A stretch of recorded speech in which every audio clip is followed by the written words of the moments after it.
মানার নিয়তে সুন্দর। কি নিয়তে? মানার নিয়তে। আমরা যদি ছাগল গরুর মতন শুনি কোনো লাভ হবে? কোনো লাভ হবে না। মানুষের মতন শুনতে হবে। আল্লাহ তাআলা সৃষ্টির সারা দিন বানাইছেন, সেই চিন্তা ভাবনা থেকে শুনতে হবে। শোনার পরে আমাদেরকে কি করতে হবে? মানতে হবে। আল্লাহ রাব্বুল আলামিন তার পবিত্র কালামে বলেন, ওয়ালিল্লাহি আলান নাসি হিজ্জুল বাইতি মান ইসতাতা'a ইলাইহি সাবিলা ওয়া মান কাফারা ফাইন্নাল্লাহা গনিয়্যুন 'আনিল 'আলামিন।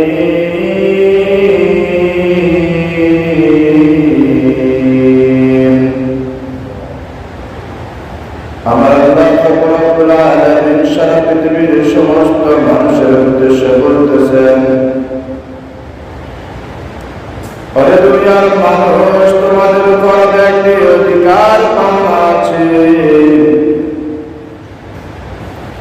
সন্তান তো তার বাবার কাছে অধিকার পায়, জায়গা জমির অধিকার পায়, কথা বলার অধিকার পায়, সম্পদের অধিকার পায়। আল্লাহ রাব্বুল আলামিন সারা সৃষ্টি জগতের উদ্দেশ্যে বলেন, ওরে দুনিয়ার মানুষ, তোমাদের কাছে আমি একটি অধিকার পাওয়া আছে, তোমরা আমার সে অধিকারটুকু দিয়ে দাও। আমরা আল্লাহকে জিজ্ঞাসা করলাম, আল্লাহ আপনি আমাদের কাছে কি অধিকার পান? আল্লাহ রাব্বুল আলামিন বলেন, তোমাদের মধ্যে যারা শক্তি সামর্থ্যবান আছে, যাদের অবস্থা ভালো আছে, যাদের টাকা পয়সা আছে, তাদের উপর আমার অধিকার হলো সে যেন হিজ্জুল বাইতি মান ইসতাতা'a ইলাইহি সাবিলা, সে যেন হজ্জে জিয়ারত করার জন্য আমার বাইতুল্লাহে চলে আসে। কোথায় আসে? বাইতুল্লাহ আসে। ওরে আল্লাহর বান্দা মুসলমান, আল্লাহ রাব্বুল আলামিন এখানে কেন তার অধিকারের কথা বলেছেন? অধিকার বলে আল্লাহ রাব্বুল আলামিন বান্দার কাছে চেয়েছেন, আমি বান্দাকে অধিকার হিসেবে ঘোষণা করলাম, দেখি বান্দা আমার অধিকারটুকু আমাকে দেয় কিনা। ওয়ালিল্লাহি আলান নাসি হিজ্জুল বাইতি মান ইসতাতা'a ইলাইহি সাবিলা, যে ব্যক্তির শক্তি সামর্থ্য থাকলো কিন্তু হজ্জে বাইতুল্লাহ করলো না, আমার হুকুমকে অস্বীকার করলো, আমার হুকুম মানলো না, ওয়া মান কাফারা ফাইন্নাল্লাহা গনিয়্যুন 'আনিল 'আলামিন, তাদেরকে আপনি বলিয়া দেন তারা যেন আমাকে মুনাফিক কি মনে না করেন। যারা অস্বীকার করলো, হজ করলো না, হজ করলো অসত্য, হজ করলো না, আমার হুকুম মান্য করলো না, আমার অধিকার আদায় করলো না, তবে মুহাম্মদ রাসূলুল্লাহ সাল্লাল্লাহু আলাইহি ওয়াসাল্লাম আপনি সবার মধ্যে বলে দেন, আমি তাদের মুনাফিক নয়। তারা যদি হজ না করে আমার কোনো লস হয়ে যাবে, এটা যেন তারা চিন্তা না করে। দেখছেন, আমরা অনেক সময় চিন্তা করি যে ফকিরকে যদি আমি ভিক্ষা না দিই তাহলে ভিক্ষুর পাতে পড়ে যাব। এরকম অনেক সময় চিন্তা আসে না যে আমরা যদি টাকা দিতে হবে। আল্লাহ রাব্বুল আলামিন পায় না, এটা দুনিয়ার ভিক্ষুকের সাথে আমি মালিকের কোনো তুলনা হয় না। আমি মালিক তোমাদেরকে সৃষ্টি করেছি, আমি স্রষ্টা তোমাদেরকে সৃষ্টি করেছি। ওয়া মান কাফারা ফাইন্নাল্লাহা গনিয়্যুন 'আনিল 'আলামিন, যারা আমার হুকুম অমান্য করলো, যারা আমার হুকুম মানলো না, আপনি তাদেরকে বলেছেন আমি তাদের মুখাপেক্ষী নয়, আমি তাদের মুখাপেক্ষী নয়।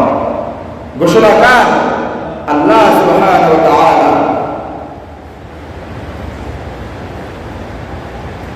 পরে আল্লাহর বান্দা মুসলমান ইমানদারের দল খুব মনোযোগ সহকারে শুনতে হবে। তারপরে সূরাতুল হজ্জের মধ্যে আল্লাহ পাক রব্বুল আলামিন বলেন ওয়াজিন ফিন নাস বিল হজ্জি ইয়াতুকা রিজালান ওয়া আলা কুল্লি দামিরিন ইয়াতিনা মিন কুল্লি ফাজ্জিন আমিন।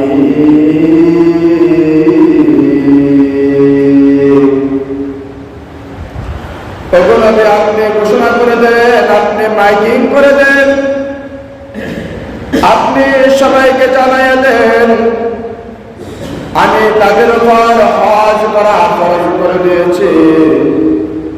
তোমাদের মধ্যে যাদের যে অবস্থান থেকে আসতে পারো, ওই সময় অনেকে হেঁটে আসতো হজ করার জন্য, অনেকে উট নিয়ে আসতো হজ করার জন্য। এখন সারা পৃথিবীতে বর্তমান বৈজ্ঞানিক ব্যবস্থা হয়েছে, বিমানের ব্যবস্থা হয়েছে, হেলিকপ্টারের ব্যবস্থা হয়েছে, রকেটের ব্যবস্থা হচ্ছে। ওরে আল্লাহর বান্দা মুসলমান, আল্লাহ পাক রব্বুল আলামিন তোমাদের কাছে ঘোষণা করে দিচ্ছেন তোমাদের উপর হজ ফরজ করেছেন, তোমরা হজ করার জন্য বাইতুল্লাহ চলে আসো। ঘোষণা কার? আল্লাহ সুবহানাহু ওয়া তাআলা বলতেছেন ওয়াজিন ফিন নাস বিল হজ্জি ইয়াতুকা রিজালান ওয়া আলা কুল্লি দামিরি ইয়াতিনা মিন কুল্লি ফাজ্জিন আমিন। যার যেভাবে ব্যবস্থা আছে সে সেভাবে যেন আমার উপর হজ করার জন্য চলে আসে। লিয়াশহাদু মানাফিআ লাহুম ওয়া ইয়াযকুরু ইসমাল্লাহি ফি আইয়ামিন মা'লুমাতিন আলা মা রাযাকাহুম মিন বাহিমাতিল আন'আম ফাকুলু মিনহা ওয়া আত'ইমুল বা'ইসাল ফাকির। আমার আল্লাহ পাক রব্বুল আলামিন বলেন যাতে তারা এই নির্দিষ্ট দিনে নির্দিষ্ট সময়ে যদি তারা হজ্জে বাইতুল্লাহ জিয়ারত করার জন্য চলে আসে, ওগুলোকে আপনি তাদের মধ্যে বলে দেন তারা যেন এইখানে বসে আমি আল্লাহ পাক রব্বুল আলামিনকে স্মরণ করে। এদিকে খেয়াল করেন, কাকে স্মরণ করে? আমি আল্লাহকে স্মরণ করে এখানে আসিয়া এবং তাদের জীবিকা নিজের খাওয়ার জন্য এবং অন্যকে দেওয়ার জন্য যারা চতুষ্পদ জন্তু জবে করে। ওয়ায়াযকুরু ইসমাল্লাহি ফি আইয়ামিন মা'লুমাতিন আলা মা রাযাকাহুম মিন বাহিমাতিল আন'আম। তারা যেন এই চতুষ্পদ জন্তু নিজেও খায় এবং গরিবকে দান করে। কি করে? নিজে খায় এবং গরিবকে দান করে। ওয়া আত'ইমুল বা'ইসাল ফাকির। তারা নিজেরা খাবে এবং অভাবগ্রস্ত লোকদেরকে সাহায্য করবে, অভাবগ্রস্ত লোকদেরকে দিবে, তারা যেন রক্ষণ করতে পারে। وَإِذْ جَعَلْنَا الْبَيْتَ مَثَابَةً لِلنَّاسِ وَأَمْنًا وَاتَّخِذُوا مِن مَّقَامِ إِبْرَاهِيمَ مُصَلًّى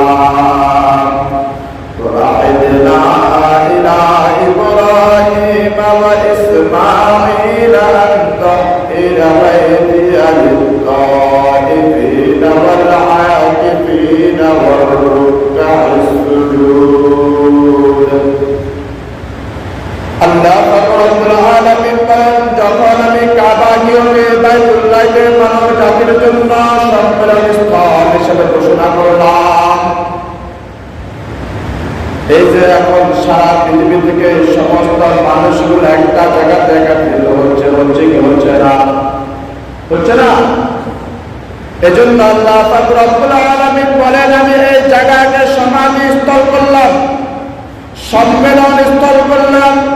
সারা পৃথিবীতে যারা আছে, কারা আমার যত মুসলমান আছে, সমস্ত মুসলমান এখানে বছরে একবার একত্রিত হবে। আল্লাহ পাক রব্বুল আলামিন বলেন, মাসাবাতাল লিন-নাসি ওয়া আন্না ওয়াত্তাখিযু মিন মাকামি ইব্রাহিম মুসাল্লা। আমি তাদের জন্য শুধু সম্মেলন স্থল করি না, তাদের জায়গাটা আমি নিরাপত্তা স্থল করে দিলাম। সুবহানাল্লাহ, কি করে দিলাম? নিরাপত্তা স্থল। এখানে যেই প্রবেশ করবে সেই নিরাপদ। সুবহানাল্লাহ।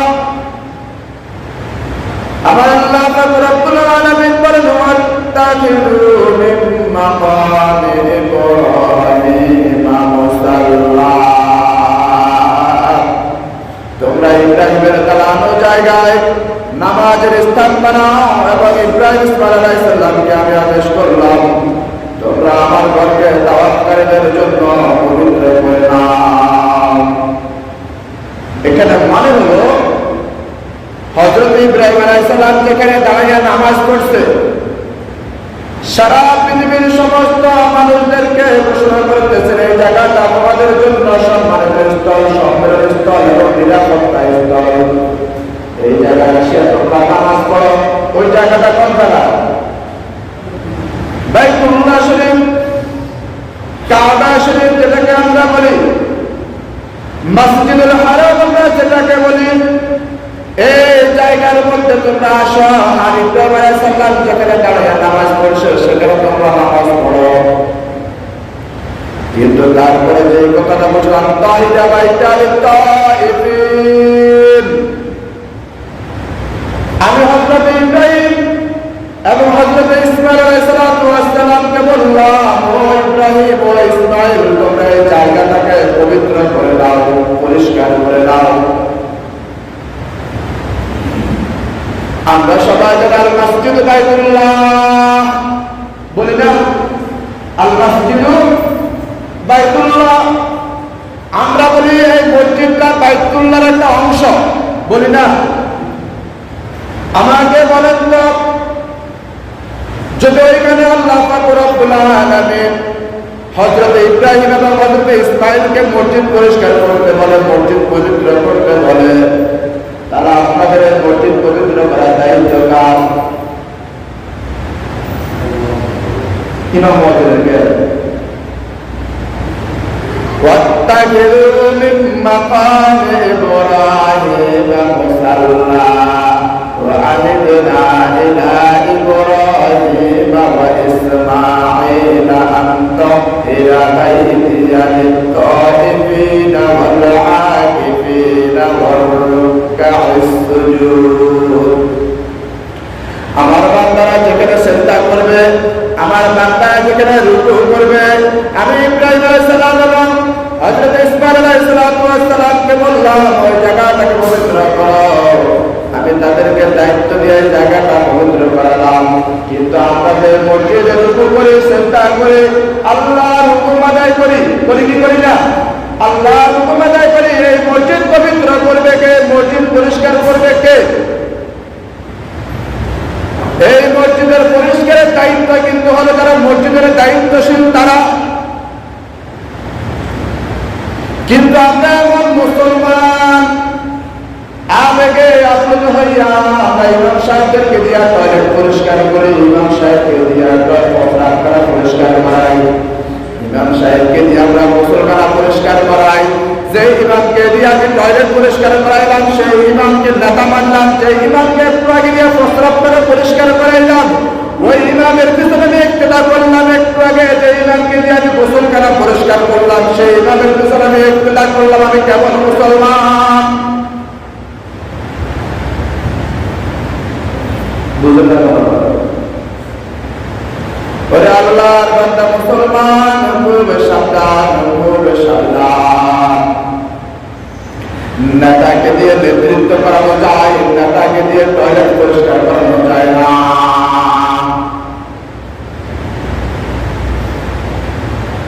একটা ছোট্ট একটা গল্প বলে আপনাদের সাথে একটু আগের ঘটনা। আপনাদের এই অঞ্চলের একটা মসজিদের খতিব সাহেবের সাথে একটু আগে আমি আসতেছি। উনি খুব আনন্দের সহিত আমাকে একটা কথা বলতেছে, হুজুর আমার মুসল্লিরা যদি নির্ধারিত সময়ের পরে যদি 2 মিনিট চলে যায়, মুসল্লিরা খাড়াই যায়। মুসল্লিরা কি এড়িয়ে যায়? খাড়াই যায়। হুজুর আপনি দেরি করতেছেন কিল্লা, তাড়াতাড়ি ওয়াজ শেষ করেন, নামাজ পড়ান। আবার নামাজের পরে যেদিন দেরি হয়ে যায়, ওই সপ্তাহ আমাকে বলে দেয় আগামী সপ্তাহ আর দেরি করিয়েন না, এতটা সময়ের ভিতরে নামাজ শেষ করতে হবে। ওনার গল্প কাহিনী শোনার পরে ওনাকে আমি শুরু করে একটা কথাই বলছি, একটা কথা বলার পরে ওনার মনটা মলিন হয়ে গেল। আপনাদের এই এলাকার আশেপাশে একটা মসজিদের খতিব, ওনাকে বললাম ভাই এই খুতবায় দাঁড়ানোর পরে রাজত্ব দেওয়ার কথা ছিল আপনার, কিন্তু আপনি আপনার রাজত্ব আপনার কমিটির পায়ের নিচে দিয়ে দিয়েছেন, যার কারণে সে আজকে আপনার সাথে নেতৃত্ব দেওয়ার সুযোগ পাচ্ছে, আপনার উপর রাজত্ব করার সুযোগ পাচ্ছে। চাকরি থাকবে কি থাকবে না, আপনি আপনার সময় মেনটেন করে আপনি আলোচনা পেশ করুন। অনেক সময় 5 মিনিট বেশি লাগতে পারে, 10 মিনিট বেশি লাগতে পারে, এই কথাটা যে মেনে নিতে পারবে না সেই মসজিদের দায়িত্বশীল হতে পারে না। তার আলোচনার সূত্রপাত আপনাকে তো শেষ করতে হবে। আমার আল্লাহ রাব্বুল আলামিন হযরত ইব্রাহিম হযরত ইসমাঈলকে উপদেশ দিচ্ছে, ও ইব্রাহিম ও ইসমাঈল তোমরা আমার রুকুখানে সিজদা করে মানুষের জন্য জায়গাটা পবিত্র করে দাও। এজন্য গোলামি করা যাবে না। ওরে আল্লাহর বান্দা মুসলমান ইমানদারের দল। وعن أبي هريرة رضي الله تعالى عنه قال قال رسول الله صلى الله عليه وسلم يا أيها الناس قد فرض الله عليكم الحج فحجوا। أمر الله رب العالمين النبي محمد رسول الله صلى الله عليه وسلم حضرت أبو هريرة رضي الله تعالى عنه يقول رسول الله صلى الله عليه وسلم ارشاد করেন, يا أيها الناس قيلوا شكل قد فرض الله عليكم الحج فحجوا। আমার আল্লাহ রাব্বুল আলামিনের পক্ষ থেকে তোমাদের উপর হজকে ফরজ করা হয়েছে, তোমরা আজ হজ পালন করার জন্য বাইতুল্লাহ চলে যাও। হজ পালন করার জন্য কোথায় চলে যাও? বাইতুল্লাহ চলে যাও। ইন্না আউওয়ালা বাইতিন উদিআ লিন-নাস লাল্লাযী বিবাক্কাতা মুবারাকান ওয়া হুদাল লিল-আলামিন। নিশ্চয় আমি আল্লাহ রাব্বুল আলামিন বিবাক্কা শরীফকে পৃথিবীর সর্বপ্রথম ঘর হিসেবে নির্ণয় করেছি। সুবহানাল্লাহ। এই মক্কাকে আমি সর্বপ্রথম ঘর হিসেবে, জমিনের মধ্যে কিছুই ছিল না, এই সৃষ্টির মধ্যে জমিনকে সৃষ্টি করার পরে আমি সর্বপ্রথম এই ঘরকে আমি নির্মাণ করেছি। সুবহানাল্লাহ। কেন আমি নির্মাণ করেছি? আল্লাহ রাব্বুল আলামিন আমার উত্তর দিচ্ছেন, ওয়া হুদাল লিল-আলামিন। এই ঘরে যারা আসবে সকলে হেদায়েত প্রাপ্ত হইয়া ফিরে যাবে। সুবহানাল্লাহ। আল্লাহ রাসূল সাল্লাল্লাহু আলাইহি ওয়াসাল্লাম বলেন, যে ব্যক্তি হজ করলো, তাকওয়া নিয়ে হজ করলো, আল্লাহর ভয় নিয়ে হজ করলো, আল্লাহর উপরে বিশ্বাস করিয়া হজ করলো, ওই ব্যক্তি হজ থেকে ফিরবার সময় মায়ের কাছ থেকে গ্রহণ করিয়া মাসুম বাচ্চা হজ কোনো গুনাহ থাকে না। এই ব্যক্তি আল্লাহকে খুশি করিয়া যদি হজ করিয়া ফিরতে পারে মায়ের বলে, সে এরকম মাসুম বাচ্চা আল্লাহ করে দিবেন। এজন্য আল্লাহ রাসূল সাল্লাল্লাহু আলাইহি ওয়াসাল্লাম وعن ابن عباس رضي الله تعالى عنه قال قال رسول الله صلى الله عليه وسلم من أراد الحج فليتعجل فإنه قد يفرض الفريض وفضل الراحة وتولد الحاج। আবার আল্লাহ রাসূল সাল্লাল্লাহু আলাইহি ওয়াসাল্লাম সারা দুনিয়ার মানুষকে বলতেছেন, তোমাদের মধ্যে যারা হজের জন্য ইরাদা করেছ, হজ করার জন্য নিয়ত করেছ, হজে যাওয়ার জন্য নিয়ত করেছ, আল্লাহ তাআলা সামর্থ্য দিয়েছে, তোমরা আর দেরি করিও না। এই কথার প্রসঙ্গে একটা কথা বলে যে আপনাদের একজন মুসলিম গত কয়েক জুমা আগে লোকটা সুস্থ ছিল, আজকে অসুস্থ, হাসপাতালে কাটাইছে, গত কয়েক জুমায় তো মসজিদে আসতে পারে নাই। যদি যে ব্যক্তির উপরে যদি হজ ফরজ থাকতো, যদি হজ যদি হজ না করতো, আল্লাহ রাসূল সাল্লাল্লাহু আলাইহি ওয়াসাল্লাম বলেন, যে ব্যক্তির উপর হজ ফরজ হইল কিন্তু হজ করল না, সে কোন ধর্মের উপর অবতীর্ণ হইয়া মৃত্যুবরণ করলো, সে ইহুদি হইয়া মৃত্যুবরণ করলো নাকি নাসারা হইয়া মৃত্যুবরণ করলো, আমি রাসূল আকরাম সাল্লাল্লাহু আলাইহি ওয়াসাল্লাম ঘোষণা দিচ্ছি, আমি তার বিষয়ে কিছুই জানি না। এজন্য মান আরাদাল হজ্জ ফালিয়াতাআজ্জাল ফাইন্নাহু কাদ মারাদাল মারিদ।